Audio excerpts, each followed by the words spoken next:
કાખજ ગામ ખાતે સરપંચશ્રીઓ અને સભ્યશ્રીઓનો અભિવાદન સમારોહ શ્રી શારદાબા સાંસ્કૃતિક હોલ ખાતે ધારાસભ્ય મુકેશભાઈ પટેલની અધ્યક્ષતામાં યોજાયો, જેમાં મહેસાણા ધારાસભ્ય મુકેશભાઈ પટેલ દ્વારા સમરસ થયેલા ગામોને પ્રોત્સાહન રૂપે ₹5 લાખ રૂપિયાની ગ્રાન્ટ ફાળવી, સાથે જ કોંગ્રેસની વિચારધારા ધરાવતા સરપંચશ્રીઓને પણ ભાજપનો કેસરીઓ પહેરાવીને વડાપ્રધાન નરેન્દ્રભાઈ મોદીની વિકાસની રાજનીતિમાં સહભાગી થવા આમંત્રણ આપ્યું હતું।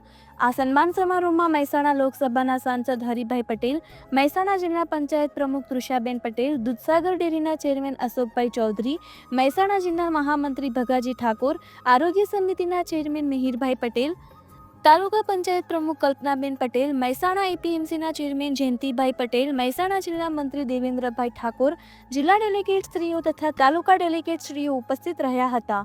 મહેસાણા વિધાનસભાના આવતા ગામોના સરપંચશ્રીઓ અને સભ્યશ્રીઓ ઉપસ્થિત રહી ગામના વિકાસ માટે માર્ગદર્શન આપવામાં આવ્યું હતું। રિપોર્ટર ચેતન પટેલ, મહેસાણા।